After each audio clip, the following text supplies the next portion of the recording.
Hello everyone, welcome back to Monica Khurana's Academy. So today we are going to read on the face of it. You will be getting summary of this particular chapter. बहुत long chapter है, 15 और 20 minutes में इसे ख़त्म करना is not easy. Still I'll prefer कि आपके साथ इसके important point discuss हो जाएं. और सबसे पहले again आपको बुक निकालना पड़ेगा. बुक निकालो, पेज नंबर 56 है. पॉज कर लो वीडियो, बुक अपने सामने रखो. इंपॉर्टेंट क्वेश्चन, इंपॉर्टेंट लाइंस आप लोगों को मार्क करनी है. थीम आपको यहीं पर मिल जाएगा. This is a play featuring an old man and a small boy meeting in the farmers garden. Old man strikes up a friendship with the boy who is very withdrawn and defiant. What is the bond that unites the two? So it is basically about two people facing physical handicap, but one is old man and one is young boy, जिसकी life में अभी start हुआ है और ये एक and point पर हैं और इन सब चीज़ों से गो थ्रू हो चुके हैं, राइट. सो बेसिकली जो आप यहाँ पर देखेंगे उस एलिमेंट में हमें सबसे पहली चीज़ जो बताई गई है वो ये कि young boy of 14 and old man of around 60, what is the difference between that, और इनकी अप्रोच में क्या फ़र्क है.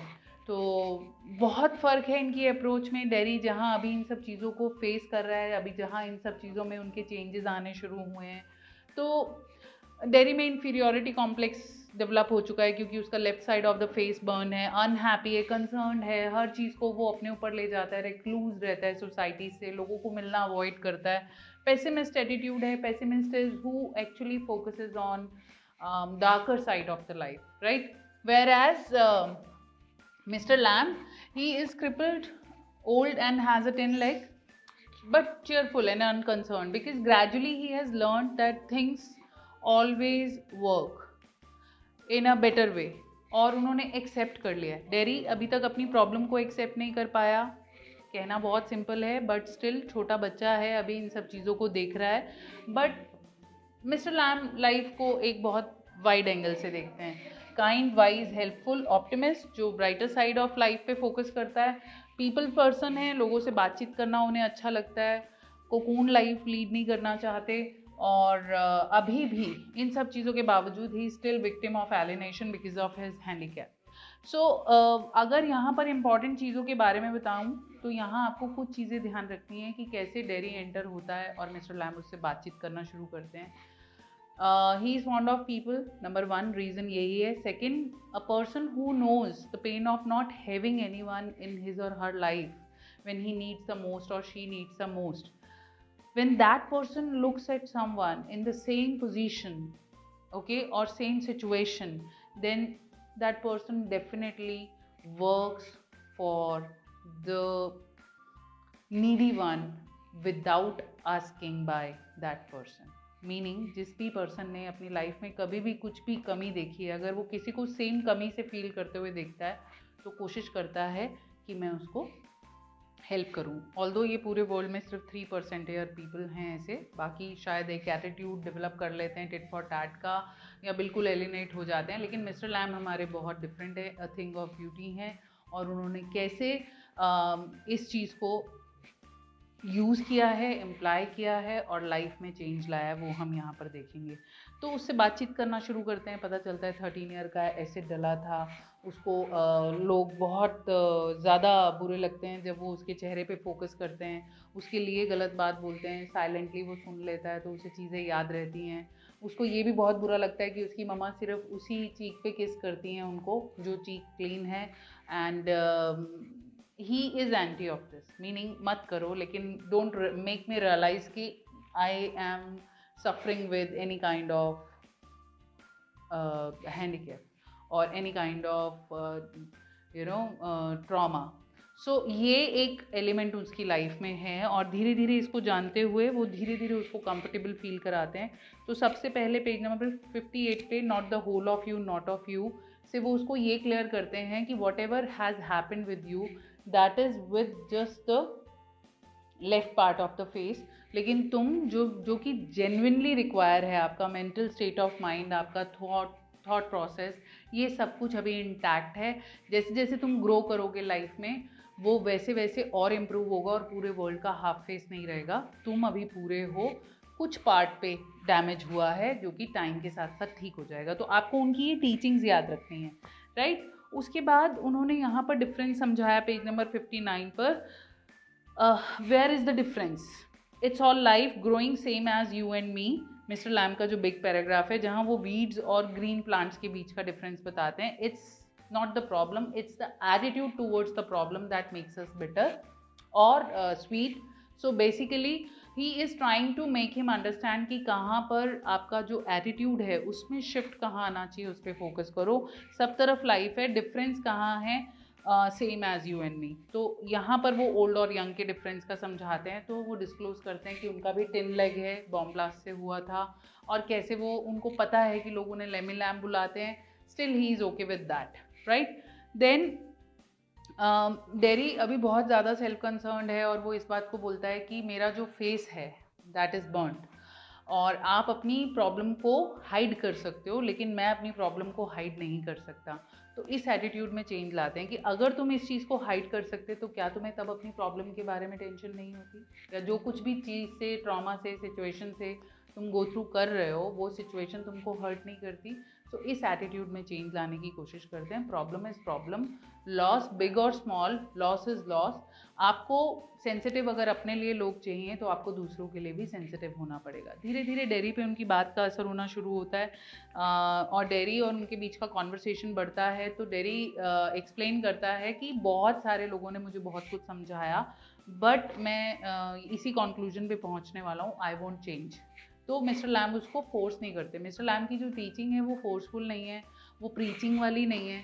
एग्जाम्पल्स के थ्रू एक चाइनीज़ ओल्ड वाइज मैन की तरह बात करते हैं। अगर जज गई तो उसमें चेंज आएगा, अगर नहीं तो नहीं आएगा। तो आप देखते हो कि डेरी चेंज होता है। So he tells him world is there to be looked at and world will change, world will not live with half face. So later जब उसने बस इंसिडेंट के बारे में बात की कि जो वुमेन का रिएक्शन था, आपस में बात कर रही थी, उसके चलते मिस्टर लैम उसको बोलते हैं तो क्या तुम वही सुनते हो या आज तक तुमने सिर्फ वही सुना है। बात जब चेंज होती है, टॉपिक आता है लिसनिंग का, rain pitter patter drops on in wet weather he actually feels good. So mister Lamb उसको बहुत जल्दी क्लियरली ये बात कहते हैं, ओके तो तुमने अभी सुनना बंद नहीं किया, यू लिसन एवरीथिंग, राइट। फिर उसके बाद जब ये सब चीज़ें शुरू होती हैं वो उसको कंफर्टेबल फील कराना शुरू करते हैं और ये कहते हैं कि ग्रेजुअली इवेंचुअली चीज़ें ठीक हो जाती हैं। और जब वो बस इंसिडेंट के बारे में बताते हैं तो मिस्टर लैम का ये कहना होता है कि कभी कभी कुछ चीज़ें दो लोगों के बीच में होती हैं, they were not intentionally spoken in that way. Sometimes people are hurt, sometimes people do not know how to react, how to behave. So we should not take everything personally, right?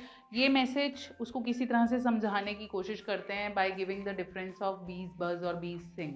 It is the attitude of the people. तो कईयों को वो buzzing sound लगता है लेकिन Mr Lam को वो humming sound लगता है, राइट।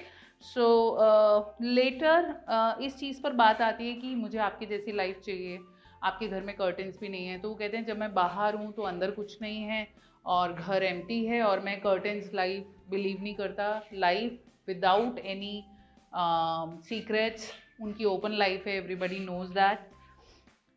और यहीं पर वो उन्हें बोलते हैं you are not lost so you do hear things, okay. So फिर एक बिग शिफ्ट लाने की कोशिश करते हैं पेज नंबर 63 पे, सबसे टॉप पैराग्राफ, जहाँ वो ये कहते हैं Lord boy you have got 2 arms 2 legs and eyes and ears, you have got a tongue and a brain, you will get on the way you want like all the rest, and if you choose and set your mind to it you could get on better than all the rest. So it is not your external personality that affects, it's what you think, how do you think and how do you manage yourself that actually matters. और इसी चीज़ पे उन्होंने बार बार focus किया है। Then dairy को वो समझाते हैं कि I hate people, I am your friend, you don't have to be mine. तो ये एक लैंग्वेज वो बोलता हुआ दिखता है पहली बार मिस्टर लैम के लिए। कंसर्न दिखता है कि आपकी टिन लेग कहाँ तक है, कहाँ तक पेन करती है। धीरे धीरे हम एक शिफ्ट देखते हैं उसके माइंडसेट में। और जब इन दोनों के बीच में बात होती है फ्रेंड्स की, पीपल की, तो डेरी का एक स्ट्रॉन्ग आर्ग्यूमेंट होता है कि people are just people, they are nothing. तो मिस्टर लैम ये कहने की कोशिश करते हैं, आप जो कुछ भी समझो दूसरे को, why should be there feeling of reciprocation, ऐसा नहीं होना चाहिए कि कोई रेसिप्रोकेट करे उस चीज़ को। तो आपको कहीं ना कहीं अपने एटीट्यूड, अपने थॉट प्रोसेस और अपनी फीलिंग्स के बारे में क्लियर होना चाहिए। और अगर कोई रिस्पॉन्ड नहीं करता है, क्योंकि हर पर्सन सेम नहीं है, तो जब ये यहाँ पे क्लियर करता है there are some people I hate, page number 64, तो यहाँ मिस्टर लैम का सबसे बड़ा मैसेज उसके लिए था, that would do you more harm then any bottle of acid, acid only Burns your face. So only सुनते ही वो फिर से दोनों में एक बड़ा फ्रेंडली सा रिलेशन आता है, जहाँ दोनों एक दूसरे को टीज करते हुए दिखते हैं। एंड देन फाइनली उन्होंने यहाँ पर एक्सप्लेन किया है कि आप कैसे इतना सब डिफरेंट सोच लेते हो, डेरी पूछता है, और कैसे आपके माइंडसेट में इतना चेंज है। तो वो बोलते हैं waiting, watching, listening and thinking. Observation पे फोकस करते हैं, अपनी कंटेम्पलेशन पे फोकस करते हैं, things which hurt you don't bother about that, अपना फोकस शिफ्ट करो आप उन चीज़ों पे where you really want to focus, and focus what you want in your life, do not focus there what you do not want. So इन चीज़ों को explain करते करते पेज नंबर 65 पे एक लाइन है, oh there is a lot of things I have learn to do and plenty of time for it, years I take it study. जो indirect message था, with the passage of time everything settles, but the condition is this, time also takes time to pass. So ये एक strong message उन्होंने दिया है, जहाँ patience का बहुत बड़ा रोल है। फिर सबसे बड़ा कंसर्न डेरी का ये भी है कि घर जाना है, 14 का हो गया हूँ, सब टेंशन कर रहे हैं, तो बोलते हैं पीपल वरी, मिस्टर लैम बोलते हैं, तो डेरी बोलते हैं no, people fuss. So here he shows the difference, और he gave lesson like it is not about that we should see every person according to our own mindset only. Like every person has different perspective of life, every person behaves in a certain way, so some things we should start ignoring. Okay, हर चीज़ को personally ले जाना, हर चीज़ को बहुत ज़्यादा serious manner में देखना, वो भी अच्छी बात नहीं है। और यहाँ पेज नंबर 66 पे है वेटिंग, वॉचिंग, लिसनिंग, ये एलिमेंट है। अब जब the time comes that he has to go home back, तो यहाँ कहता है कि मेरे मम्मी पापा नहीं आने देंगे, तो एक बहुत स्ट्रॉन्ग मैसेज मिस्टर लैम्ब उसको देते हैं, you would not allow yourself to come here again. So एक ऐसा मैसेज मिलता है कि आप जब कुछ भी रियली करना चाहते हो ना अपनी लाइफ में, you do it irrespective of people's thought, people's mindset और पीपल परमिशन और योर पेरेंट्स परमिशन और something like that. If you do have belief system, good belief system, then you do whatever you really want to do. When he went back home, so उसकी mother allow नहीं करती, तो यहाँ वो चीज़ें लिखी गई हैं क्यों जाना है। तो पहली लाइन है कि हमने अच्छा नहीं सुना, तो डेरी जवाब देता है you shouldn't believe all you here, जहाँ ये कहोगे कि डेरी चेंज हुआ है या नहीं हुआ। फिर अपनी मम्मी को बताता है कि things that matter, things nobody else has ever said, things I want to think about, ये सब चीज़ें मेरी उनसे बात होती है, और इग्नोर करके वो भागता हुआ चले आता है। तो जाके देखता है तो मिस्टर लैम, जो कि इसने परसीव किया होता है कि कभी अगर ये एप्पल तोड़ने उतरे तो गिर जाएंगे लेडर से और नेक ब्रेक होगी और डेथ हो जाएगी, तो कोई देखने वाला नहीं होगा, वही एंड होता है। तो क्वेश्चन ये आता है कि बेसिकली आपको क्या लगता है कि डेरी हमेशा के लिए चेंज रहेगा अपनी लाइफ में या नहीं रहेगा, ट्रांसफॉर्म हो जाएगा या नहीं। चेंज की जगह ट्रांसफॉर्म वर्ड यूज़ करना, तो आप कहोगे येस लगता है। Again it is open ended question, आपको जो लगे, मुझे लगता है वो ट्रांसफॉर्म होगा। वाई? मिस्टर लैम की जो बातें थी वो बहुत डीप थी, उनका इंटरेक्शन बहुत डीप था, और उसका खुद से भाग के आना और उनके पास रहना, ये अपने आप में सिग्नल है कि वो रहेगा। सेकेंड एलिमेंट, यहाँ पे कई बार ऑप्टिमिज्म और पेसिमिज्म पे क्वेश्चन आता है, तो बच्चे जनरली मुझसे पूछते हैं मैम बहुत ऑप्टिमिस्टिक करते रहते हो, क्या ऑप्टिमिस्ट होने से होता क्या है? तो नो, ऑप्टिमिस्ट या पेसिमिस्ट होने से लाइफ की प्रॉब्लम बढ़ती या घटती नहीं है। इट इज़ जस्ट दैट कि आपके मूड पे बहुत फ़र्क पड़ना शुरू हो जाता है, आपका पीस ऑफ माइंड अचीव होता है। अगर आप एक ऑप्टिमिस्ट पर्सन हो, आप के साथ कितना बुरा हो जाएगा ना, आप एक वजह ढूंढ लोगे खुश रहने की। वहीं अगर आप एक पेसिमिस्ट पर्सन हो, आपकी लाइफ में कितना अच्छा हो जाएगा ना, आप एक वजह ढूंढ लोगे रोने की। So it is all about creating your attitude towards the problem, that is where optimism and pessimism work. Okay, so एक क्वेश्चन यहाँ पे आता है कई बार कि कैसे लगता था कि mister Lam still alienated by society या अकेले थे। तो पेज नंबर 66 पे जहाँ उन्होंने पूछा था कि अच्छा अपने फ्रेंड्स के नाम बताओ, तो वो अवॉइड कर गए टॉम, डिक एंड हैरी कह के। और पेज नंबर 67 पे जो क्वेश्चन है जहाँ वो अपने आप से बात कर रहे हैं, mister Lamb to himself, there my dears that's you seen to, you know we all know I will come back, they never do, though not them never do come back. मतलब जेन्युइनली मिस्टर लैम अकेला feel करते थे, right. सो और कोई question हो आप comment box में पूछ सकते हैं। प्रॉपर टीचिंग की हमने उनकी बात की कि कौन से ऐसी 7-8 थिंग्स थी जो उन्होंने उसको इनडायरेक्टली बताई और डेरी ने वो सीखी और अपनी लाइफ में इम्प्लीमेंट की। सबसे बड़ी तो यही लाइन है कि जहाँ वो अपने पेरेंट्स के साथ रहता था वो सेल्फ पिटी में इतने थे, ग्रीवेंस में इतने ज़्यादा थे, कंप्लेंट्स में इतने ज़्यादा थे कि वो अपने बच्चे को एक डिफरेंट पर्सपेक्टिव नहीं दे पाए लाइफ का। उनकी प्रेजेंस में उसे हमेशा अपनी प्रॉब्लम नज़र आती थी, जबकि मिस्टर लैम की प्रेजेंस में पहली बार उसने उन सब चीज़ों पे फोकस किया था which are relevant to be someone in life. Okay guys, so all the very best for your future life. I hope ये चैप्टर आपको बहुत कुछ सिखा गया होगा इसको रीड करना। स्टिल कोई डाउट्स क्वेरीज आपको हो पूछ लेना। Bye bye, take care, thank you for watching this channel.